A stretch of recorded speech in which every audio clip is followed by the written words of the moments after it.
कृष्णाय वासुदेवाय हरये परमात्मने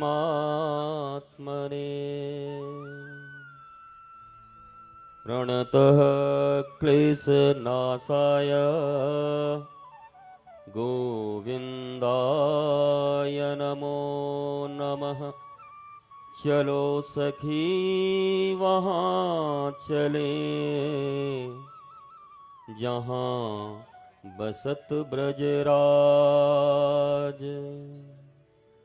गोरस बेचत हरि मिले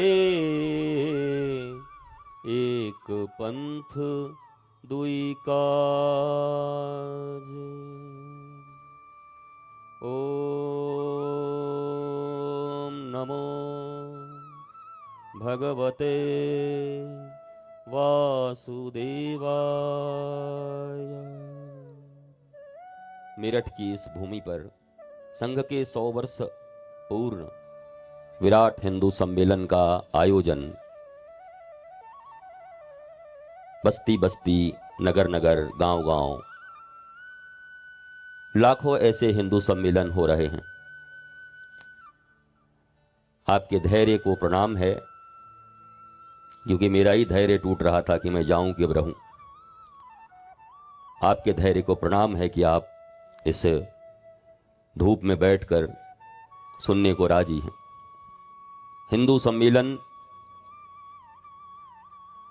राष्ट्र की रक्षा, सनातन की रक्षा, ये सब बेकार बातें हैं। अपनी रक्षा करो, अपने बाल बच्चों की रक्षा करो।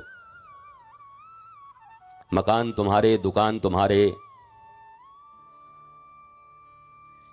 छोटी छोटी बच्चियां जो यहां नृत्य कर रही हैं वो तुम्हारी। और कभी कांधार की भूमि पर भी ऐसा ही हुआ करता होगा। कभी पेशावर, लाहौर, सिंध, यहां से ज्यादा घंटियां बजा करती थी वहां, और यहां से ज्यादा ऐसे पट्टे ले लेके लोग बैठते होंगे। और फिर जैसा अपने ही देश में कई ऐसे राज्य, जिले, कई ऐसी बस्तियां जहां आज ये संभव नहीं है। हम विद्वेष या विरोध के लिए यहां नहीं आए। हिंदू सम्मेलन इसलिए हो रहा है कि ये जो भी हमारा देश है, राष्ट्र है, 2500 वर्षों में 25 खंड हो गए। पिछले 170 वर्षों में 6 खंड हो गए। हमारी तुम्हारी यही स्थिति रही तो कितने खंड होने को बाकी है यह कहा नहीं जा सकता। और खंड खंड हो जाएंगे, अखंड भारत की मांग करते रहेंगे।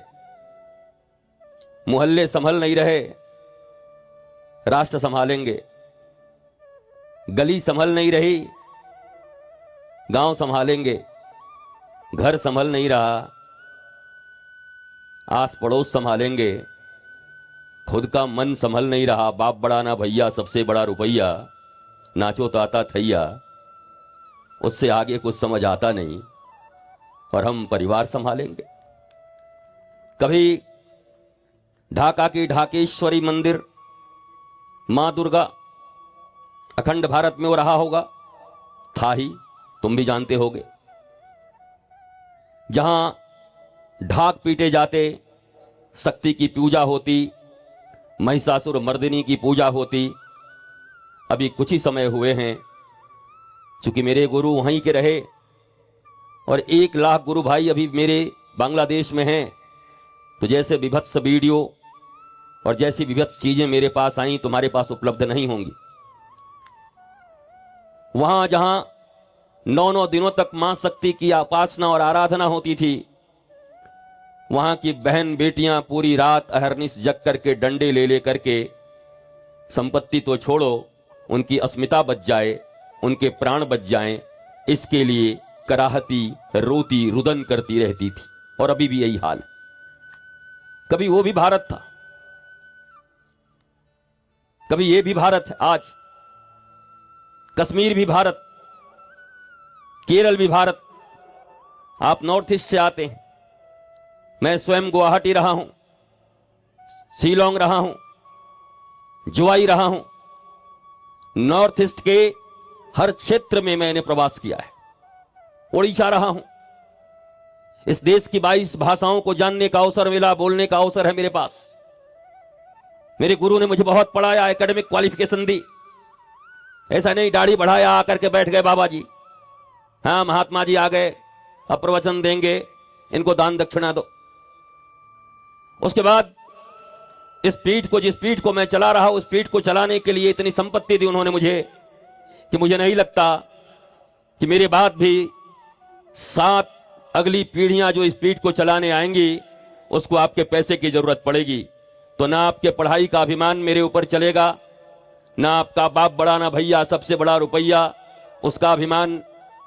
मैं सिर्फ और सिर्फ संघ के शताब्दी वर्ष, ऐसे संघ के कार्यकर्ता का अर्थ एक ही मैंने जीवन में सीखा है, जिसके कार्य तो नजर आते हैं पर कर्ता सदा पीछे रहता है, उसे ही कार्यकर्ता कहते हैं। ऐसा नहीं कि कर्ता ही सीना आकर के बैठा है, कार्य कहीं दिख नहीं रहा। वास्तविक संघ के कार्यकर्ता या किसी भी दल के कार्यकर्ता, किसी भी समूह के कार्यकर्ता, राष्ट्र सेवा का कार्यकर्ता ऐसा ही होना चाहिए। परिवार में भी कार्यकर्ता ऐसा ही होना चाहिए, जिसका कर्तापना पीछे रहे और कार्य उसका दिखता रहे। और इसी का बोध राष्ट्रीय स्वयंसेवक संघ कराता है।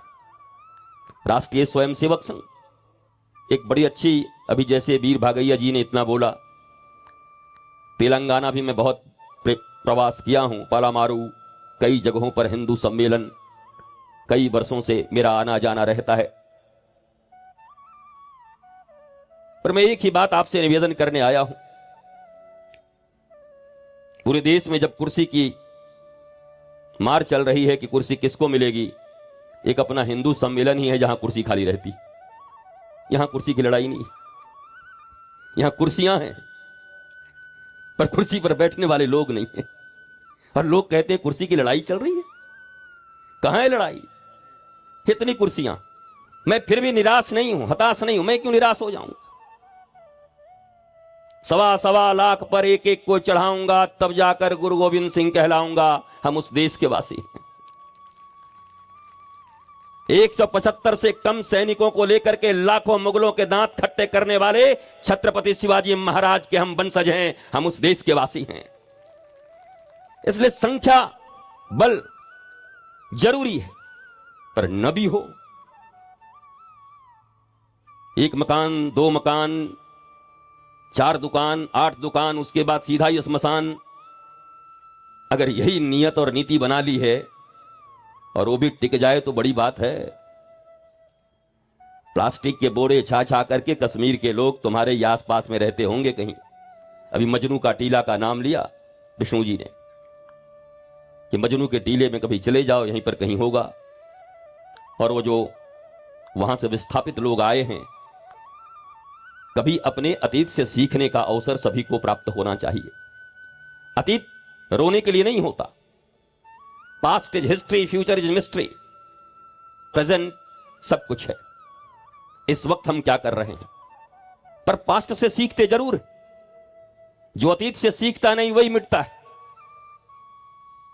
और जो भविष्य का भय, मतलब केवल पैसा कितना होगा, रुपया कितना होगा, ये नहीं, ये राष्ट्र अपना होगा कि नहीं। और जिनको हमने जन्म दिया है, छोटे छोटे बच्चों को कहते हैं मेरा जिगर का टुकड़ा है, ये मेरा कलेजे का टुकड़ा है। वो जिगर के टुकड़े और कलेजे के टुकड़े बांग्लादेश में कैसे रो रहे हैं, कभी उसको देखा तुमने? अपने माता पिता और दादा दादी के सामने चिल्ला रहे हैं। क्या ये काम राष्ट्रीय स्वयंसेवक संघ का है? क्या ये काम किसी साधु और संत का है? जब भी कोई बात आती है तो कहते हैं बाबा लोग क्या कर रहे हैं, बाबा क्यों नहीं हिंदुत्व का रक्षा करते, बाबा क्यों नहीं राष्ट्र का रक्षा करते। दुकान तुम बनाओ, मकान तुम बनाओ, मर्सिडीज तुम चढ़ो, रक्षा हम करें? बच्चे तुम पैदा करो, रक्षा हम करें, तुम्हारा कोई बोध नहीं। केवल उनके लिए बैंक बैलेंस कर रहे हो, केवल उनके लिए बंगले बना रहे हो बड़े बड़े। ये बंगले तुम्हारे रह जाएंगे, बस झंडे और डंडे बदल जाएंगे, जैसे सब जगह बदल गया, रहेगा कुछ नहीं। ये क्या जरूरत है? 40-40 वर्षों से एक तपस्वी का जीवन जीते हुए वीर भगैया जैसे लोग राष्ट्र के कोने कोने में घूम घूम कर, जा जाकर, घंटों घंटा नहीं सतत अपने जीवन को अहरनिश एक योगी और तपस्वी की तरह लगाकर राष्ट्र जागरण का प्रयास। और बड़ी अच्छी बात कही कि राष्ट्र जागरण करना, राष्ट्र की सेवा करना, समाज की सेवा करना कोई किसी के ऊपर उपकार नहीं है। ये तो ऐसा ही हुआ कोई कहे हम घूस नहीं लेते हैं, पर तो क्या घूस लेना जन्मसिद्ध अधिकार है क्या? नहीं लेते तो नॉर्मल बात है, इसके लिए क्यों अहंकार करते? वर्तमान समाज में घूस नहीं लेते ये अहंकार का विषय है। कोई महात्मा कहे हम किसी से पैसे रुपए नहीं लेते, पैसा रुपए लेना आपका अधिकार है क्या? नहीं लेते तो अहंकार क्यों है? हम ऐसी बातों के लिए अहंकार कर रहे हैं जो एक मनुष्य का साधारण स्वभाव होना चाहिए। हमारे गुरुदेव कहा करते, जब उनके पास उस जमाने में पत्रकार लोग आते, आश्रम का विजिट महात्मा गांधी ने स्वयं किया। सुभाष चंद्र बोस के माता पिता हमारे गुरुदेव के शिष्य रहे।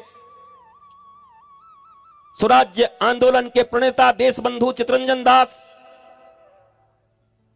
जब वहां आकर के साधनाएं करके, और गुरुदेव से एक चर्चा होती थी, उन्होंने पूछा कि मुझे आज ही जाना पड़ेगा वापस, मैं उस गुरु परंपरा का हूं। गुरुदेव ने कहा किसी और को बोल दीजिए, आप तो 3 दिन के लिए यहां पर आए हैं। देशबंधु रोने लगे और रोते हुए कहा यही तो कमी है, एक भी विश्वसनीय आदमी दिखता नहीं है। तब गुरुदेव ने प्रश्न किया, ऐसे में स्वराज्य आ भी गया तो उसकी रक्षा कौन करेगा जब एक भी विश्वसनीय व्यक्ति तुम्हारे पास भी नहीं? विश्वसनीय व्यक्तियों का निर्माण तब करोगे। और जब कोई पूछता कि इस आश्रम में आप क्या करते हो, तो उनका एक ही उत्तर होता था, here is man making factory. मैंने भी एक फैक्ट्री लगा रखी है जहां मनुष्य का निर्माण करता हूं, जो मनुष्यता का प्रचार और प्रसार करेगा और भारत माता की रक्षा और अखंडता और एकता को अक्षुण्ण रखेगा। इसके लिए मैं काम करता हूं। हम सब इसके लिए अहंकार नहीं करें। मैंने सीधा सीधा आपके पुत्रों और पुत्रियों के साथ इसको इसलिए जोड़ दिया कि यहां आकर के बैठ करके, भगवा ध्वज के नीचे बैठ करके 2-3 घंटे बैठकर जो लोगों ने इसमें कुछ पैसे लगाए, रुपए लगाए, जिन्होंने कुछ दिया, सभी अच्छे लोग हैं, मैं बुराई नहीं करता, बुराई क्यों करूंगा। लेकिन काश कि अगर इधर आने का अवसर न मिले तो दूसरी बार देंगे भी नहीं। क्यों भैया, पिछली बार तो हमने इतना व्यवस्था किया था और हमको जनरल में बिठा दिए। जनरल में हमारे लिए एसी फर्स्ट क्लास नहीं था इधर वाला। तुम्हारे अहंकार, तुम्हें यह भी पता नहीं कि पैसे तुम्हारे पास ज्यादा हैं, पद तुम्हारे पास ज्यादा हैं, शक्ति तुमने ज्यादा रखी है। लुटोगे और मिटोगे तो पहले तुम ही मिटोगे, क्योंकि हमारा क्या जाएगा। 2 जून की रोटी खाने वाले के जाएंगे भी तो 2 जून की रोटी जाएगी। तुमने तो अपने पूरे खून और पसीने लगा दिए हैं ना इसे कमाने में, 100 बिल्डिंगें बनाने में, फैक्ट्रियां बनाने में। फैसलाबाद में भी बना के रखे होगे, कांधार में भी बना के रखे होगे। अंतिम गुरु ग्रंथ साहिब को लाने के लिए कितनी चेष्टा करनी पड़ी वहां से। अंतिम गुरु ग्रंथ साहिब को सकुशल यहां ला पाए, यह बड़ी उपलब्धि है उस भूमि की, जो भूमि कभी भारत माता का अभिन्न अंग हुआ करता था। आज इस हिंदू सम्मेलन में, ये तो ठीक है उन स्कूल के बच्चों का जिन्होंने कुर्सियां कुछ देर तक भरी रखी, लेकिन बच्चे हैं वो कितनी देर तक भरे रखेंगे। बच्चे हैं वो भी कॉन्वेंट स्कूल के हैं। कॉन्वेंट का अर्थ ही होता है जहां अनाथ पाले जाते हैं। तो अनाथों के स्कूल में पल रहे बच्चे और पढ़ रहे बच्चे वास्तव में कितनी देर तक बैठ करके भी, और राष्ट्र के प्रति उन्होंने बड़ा अच्छा काम किया। ये उनकी माताओं को प्रणाम है, जैसे भगैया जी ने प्रणाम किया, मैं भी प्रणाम करता हूं कि रामायण की इतनी सुंदर प्रस्तुति 5 से 7 मिनट में उन्होंने पूरा दिखा दिया। बच्चे बहुत छोटे छोटे थे और ये कार्य घरों घरों में होना चाहिए, जो हमारी दादी और नानियां पहले किया करती थी। बालक ध्रुव की कथा सुनाती थी, सीताराम की कथा होती थी, बाल कृष्ण की कथा होती थी। कम से कम ये परंपरा जीवित रहे तो इससे ये बालक, एक बात तो आपको जानना ही होगा, हमारे यहां सनातन के 16 संस्कार होते हैं। पालन की तो बात छोड़ो, नाम पूछ दूंगा तो ऐसे माथा खुजाने लगोगे। तो भगवा गमछा जिन पर ज्यादा है वही से पूछ दूं अगर मैं कि महाराज 16 संस्कार के नाम बताओ, तो महाराज जी कहें अभी हम थोड़े बिजी हैं, बाद में देखते हैं। 16 संस्कार के नाम नहीं जानते। 7 साल की आयु तक 11 संस्कार बच्चों के भीतर इस भारत की भूमि पर, अखंड भारत की भूमि पर, आर्यावर्त की भूमि पर दिया जाता था।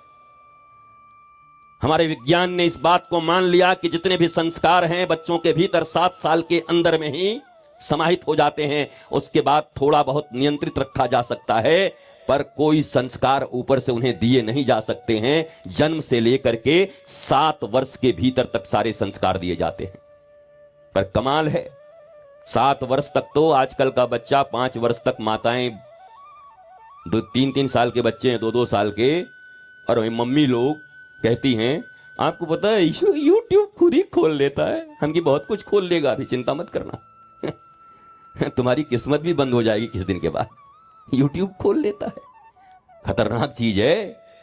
गैजेट्स खतरनाक नहीं है, उनमें तुम्हारे शास्त्र भी हैं, उनमें वीर छत्रपति शिवाजी का जीवनी भी है, महाराणा प्रताप की जीवनी भी है, अहिल्याबाई होलकर का भी जीवनी है, वो भी पढ़ सकते हैं।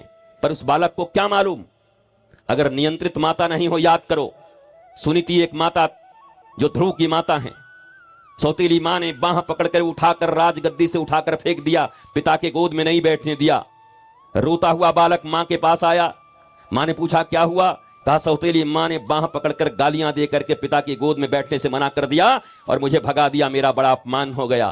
क्या कहा, कहा कि जा पहले परम पिता की आराधना कर, वो प्राप्त हो जाएं तो उनसे मांग करना कि मेरे गर्भ में आए और मेरे गर्भ से जब जन्म लेगा तभी पिता या राजगद्दी की गोद में बैठ सकता है, उससे पहले नहीं बैठ सकता। माता सुनीति चाहती तो जिंदाबाद और मुर्दाबाद कर लेती, क्योंकि दोनों ही रानियां थी, दोनों के बराबर हक थे। पर उस समय माता सुनीति का भारत माता के प्रति प्रेम, अपने पुत्र के प्रति प्रेम और संस्कारों के प्रति प्रेम जागृत हुआ, क्योंकि वो संस्कारी माता थी। उन्होंने गोद में लेकर के कहा, अरे किसने बातें कैसी कही उसके लिए इतना रिएक्टिव मत हो, बातें क्या कही उसे सुनने की चेष्टा कर। एक मैं तेरी मां हूं जो आज तक तुझे पिता की गोद तक न बिठा पाई, और एक वो तेरी मां है जो तुझे परम पिता की गोद में बैठने का मार्ग सिखा रही है। जा तपस्या कर और तपस्या करके परम पिता को प्राप्त कर।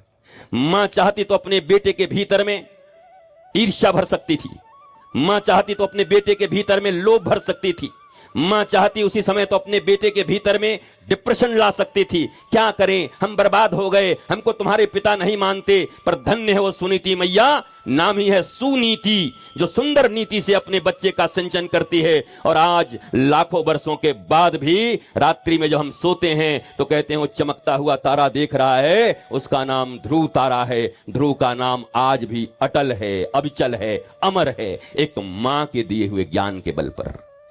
मातृपक्ष भारत में सदैव महत्वपूर्ण रहा है। हिरण्यकश्यपु एक असुर है, असुर के घर में प्रहलाद जैसा भक्त पैदा हो जाए, हाउ इज इट पॉसिबल, संभव कैसे है ये?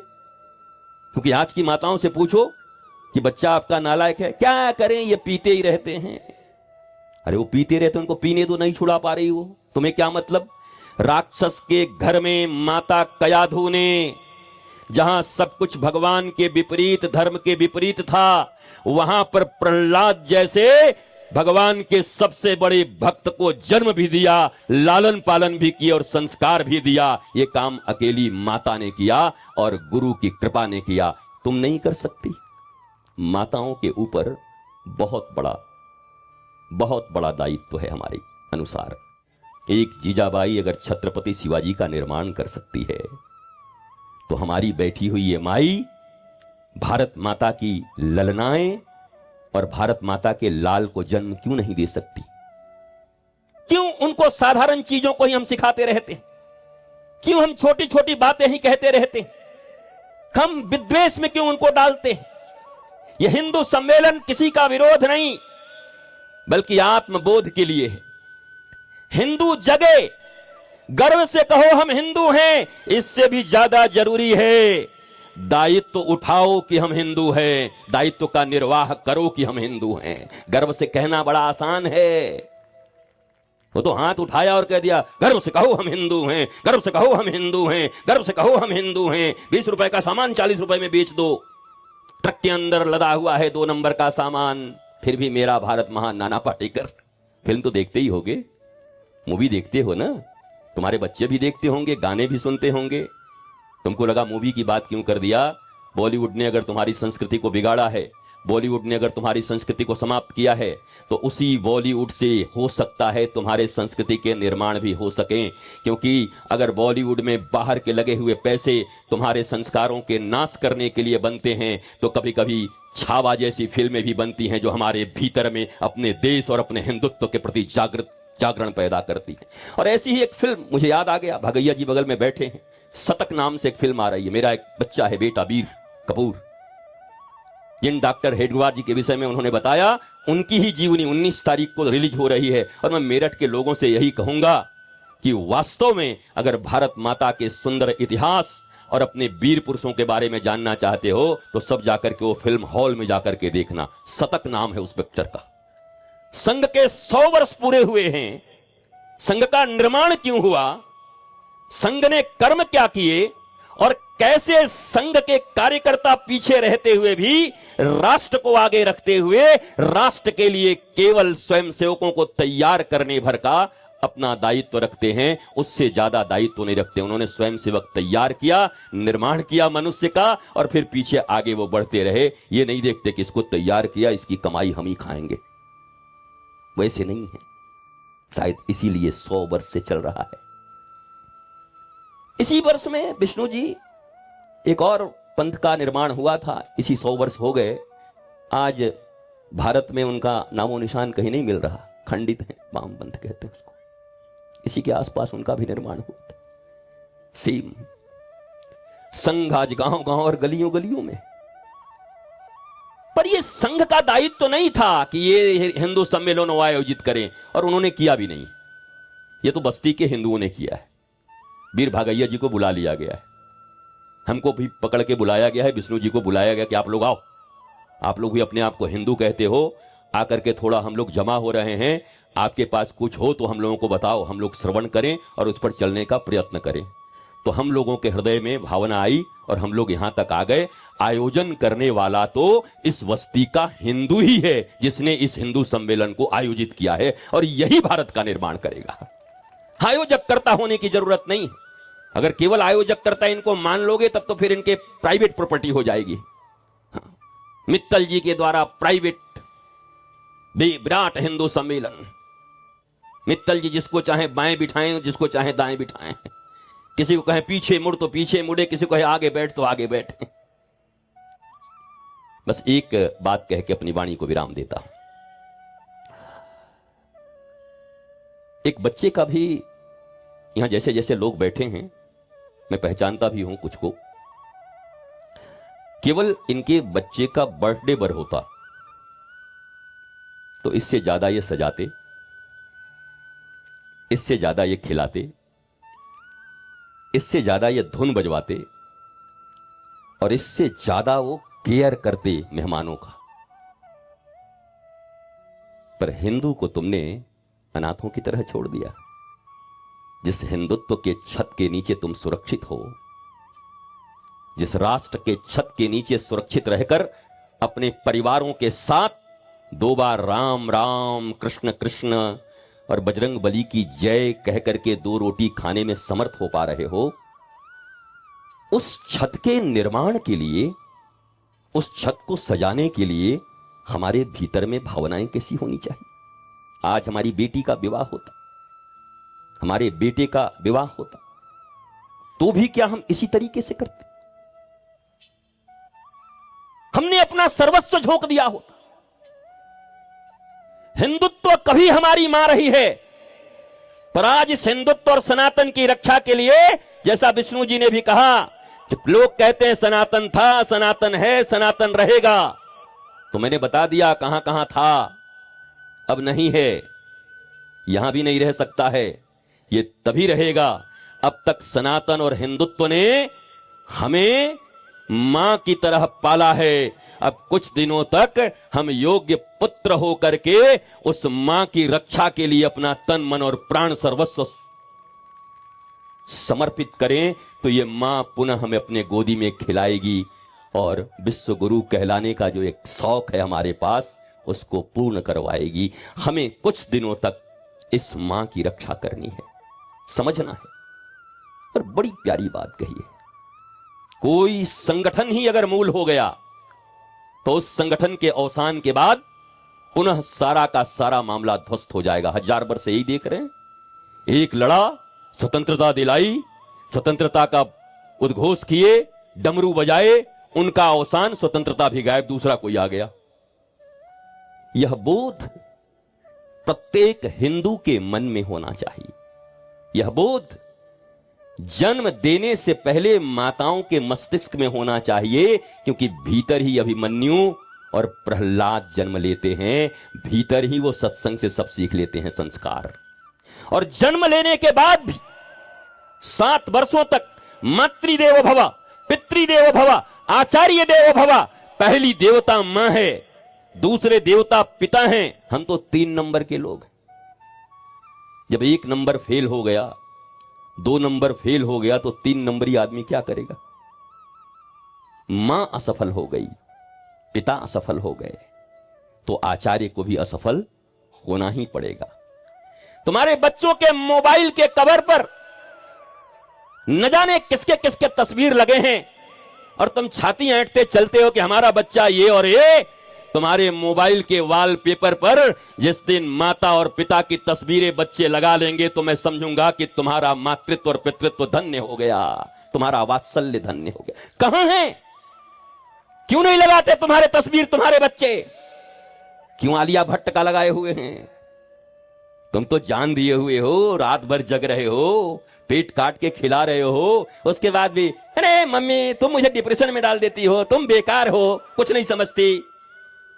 यद्यपि एक बड़ा अच्छा शोध आया विष्णु जी कि पहला जनरेशन है जो अपने पिछले जनरेशन से कम बुद्धिमान है। यह भी शोध आया है। जन जी जिसको कह रहे हो, यह जनरेशन अब तक के इवोल्यूशन में यही हुआ है कि अगला जनरेशन बहुत एडवांस होता है, पर यह जो वर्तमान जनरेशन है वो पिछले जनरेशन से कम एडवांस है। इसके पहले का जनरेशन ज्यादा बुद्धिमान और विवेकवान है। इसलिए मेरे प्यारे बच्चों, माता पिता और अपने पूर्वजों की बात सुनो। अभी भी तुम्हें विवेक की आवश्यकता है। तुम्हारे शरीर बढ़ गए हैं पर विवेक उतना नहीं हुआ है। भारत माता की रक्षा के लिए अपने पूर्वजों का अनुसरण करो। 16 संस्कारों की पढ़ाई गुरुकुलम में हो ना हो अपने घरों में करो। सरकार के भरोसे किसी काम के लिए मत बैठो। अरे स्कूल सरकारी है, अस्पताल सरकारी है, बच्चे भी सरकारी हैं। हाँ, बच्चे सरकारी हैं, निजी हैं ना, तो उनकी व्यवस्था कौन करेगा? उन्हें संस्कार कौन देगा? गालियां देने से संस्कार मिलेंगे? घरों को ही गुरुकुलम के रूप में परिवर्तित करना होगा। अपने घर में ही अपने बच्चों को गुरुकुलम की सारी विद्या देनी होगी। भारत माता के इस भूमि पर यथाशीघ्र 6 लाख से अधिक गांव हैं। हर गांव में संस्कार शाला, सनातन संस्कार शाला शिशुओं के लिए खोलने का कर्म हम जैसे लोगों ने प्रारंभ किया है, पर यह काम हमारा नहीं है।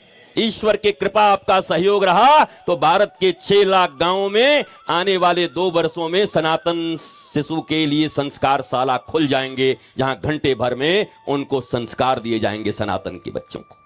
सबको ही अपने अपने अनुसार काम करिए, जिसको जो अच्छा लगता है। पर आज जो भागैया जी ने ताली बजवा करके बताया, वो वास्तव में कार्य आसान है, पर संगठित होकर अगर हमने नहीं किया तो हमारा बचना संभव नहीं। हमारा विकसित होना संभव नहीं, हमारी शांति संभव नहीं। तो छोटे से छोटे कार्य को भी संगठित होकर के करने का ये जो मूल मंत्र राष्ट्रीय स्वयंसेवक संघ ने दिया है, मुझे लगता है ये हर भारतीयों के लिए अपनाने का विषय है और हर हिंदुओं के लिए अपनाने का विषय है। हम कर सकते हैं अकेले, पर हम संगठित होकर के करेंगे। ये भाव रहेगा तो हिंदुत्व की भी रक्षा होगी और भारत की भी रक्षा होगी। आप सब स्वस्थ रहिए, मस्त रहिए, व्यस्त रहिए, जबरदस्त रहिए अपने भारत माता को बचाने के लिए।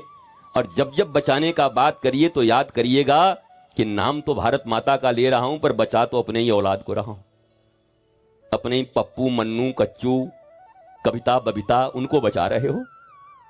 बस नाम तुम्हें मिल रहा है, समाज सेवक, सोशल वर्कर,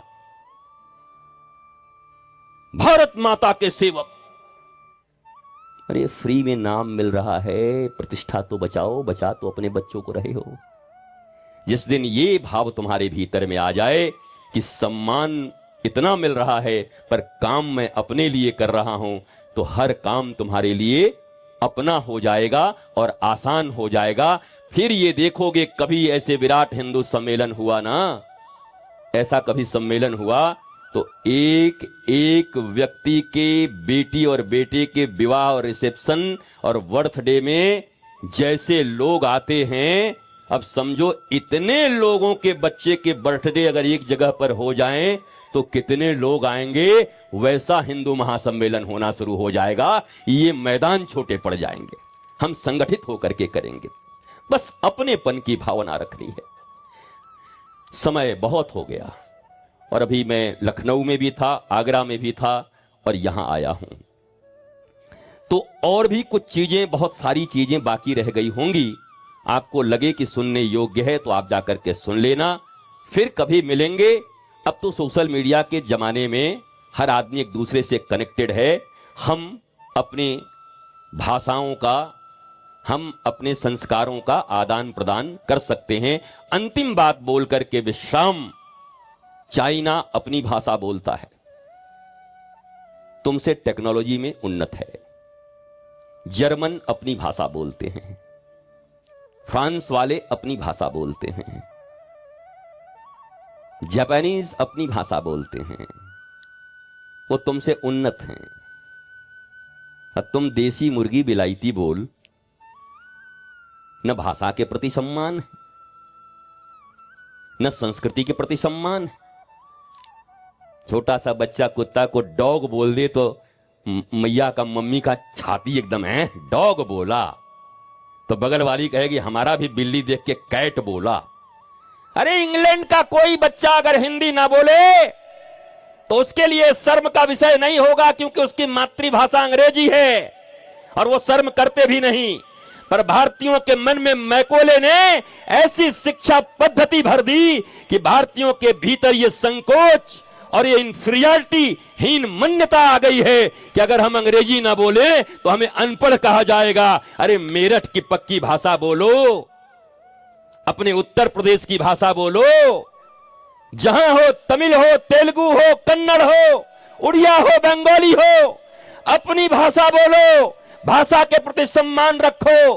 कन्वर्सेशन के लिए इंग्लिश सीख लिया तो कोई बुरी बात नहीं, पर इंग्लिश नहीं आता है इसलिए हम अनपढ़ हैं। और इंग्लिश आता है और हैट पैंट टोपी पहन के कोई आ गया, टाई लगा के आ गया तो उसको हमने जेंटलमैन मान लिया।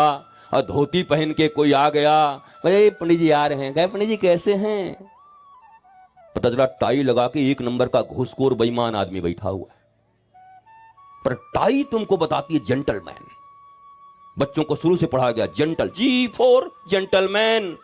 जेंटलमैन में किसान की अपने माता पिता की फोटो नहीं दिया, किसका दिया? हैट पैंट कोट टोपी। बचपन से बच्चे के मन में बैठ गया कि जेंटलमैन तो यही हो सकते हैं, गंवार हमारा बाप हो सकता है, गंवार हमारे दादाजी हो सकते हैं। आप भी प्रयास करो कि भारत की शिक्षा नीति धीरे धीरे बदल रही है, पर धीरे धीरे बदलने की बजाय तत्काल बदलना ही अच्छा है।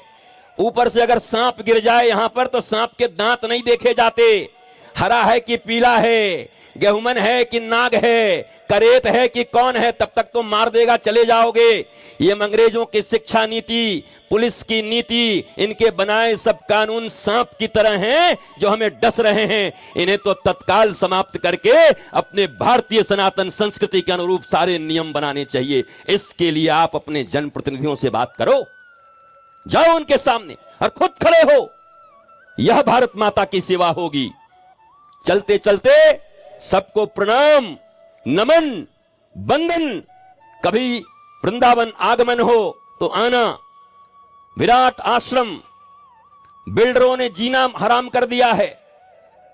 500 करोड़ दे देंगे बाबा जी, बनवा लो यहां पर। हमने कहा वृंदावन भी अगर मुंबई बन गया, वहां भी केवल अट्टालिकाएं बन गई, तो वृंदावन का नाम वृंदावन क्यों रहेगा? इसलिए उस विराट जगह में आज भी 500 वर्ष प्राचीन वृंदावन को संरक्षित करके रखा है हमने। बिजली नहीं है, आज भी संध्या को जैसे भगवान गोचारण करके वापस आते तो सब दीपक दिखा करके उनकी आरती करते। वही 2100 दीपकों के साथ प्रतिदिन आरती होती है। कभी वृंदावन आना तो आकर के प्राचीन वृंदावन का दर्शन करके जाना। संरक्षित करो अपने प्राचीन चीजों का, बहो मत। तुम्हारे संस्कार बहुत उत्तम हैं और यही आमंत्रण देते हुए, प्रणाम करते हुए, आरएसएस या राष्ट्रीय स्वयंसेवक संघ का कोई दायित्व नहीं है।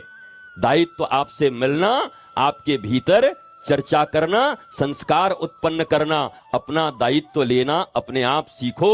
बाबाओं का कोई दायित्व नहीं है कि बाबा देश बचाएंगे, और ज्यादा करोगे तो बाबाओं के पास पैसा ज्यादा है, सीधा स्विट्जरलैंड चले जाएंगे। पर तेरा क्या होगा कालिया? तुम कहां जाओगे? देश तुम्हारा है, बच्चे तुम्हारे हैं, जीवन तुम्हारा है, परिवार तुम्हारा है। इसलिए इसे बचाने की जिम्मेवारी भी तुम्हारी है। ये भावना जिस दिन उठ गया तो मुझे पक्का विश्वास है कि भारत का हर एक हिंदू संघ का हिंदू होगा, एक संघ का हिंदू होगा, एक संगठन होगा। हम कभी पृथक पृथक नहीं रह सकते। प्रणाम करते हुए अपनी वाणी को यहीं विराम देता हूं। जय श्री राम कहो या जय सिया राम, दोनों एक ही हैं। अभी बीच में भगैया जी जय श्री राम और जय सिया राम पर विवाद होगा। अब श्री का अर्थ होता है श्रृणोति आश्रित जन दुखम इति श्री। श्री वो हैं जो अपने आश्रित जनों के दुख को श्रवण करती हैं। 100 से ज्यादा श्री के उपाख्यान हैं। श्री का अर्थ भी सियाजी, शक्ति, और सिया का अर्थ भी सियाजी। ये विभेद कैसे हो गया कि जय सिया राम या जय श्री राम? इसलिए मन में जो आए बिना संकोच के, बार बार तुमको संकोच में लोग डालते रहते हैं, संकोच का परित्याग करो। वो भ्रम में डालते हैं और तुम सनातन धर्म में जीने का प्रयास करो तो तुम्हारा मंगल ऐसे ही होगा। भारत माता की, भारत माता की, भारत माता की। वंदे वंदे वंदे। नमः पार्वती पतये हर हर हर महादेव।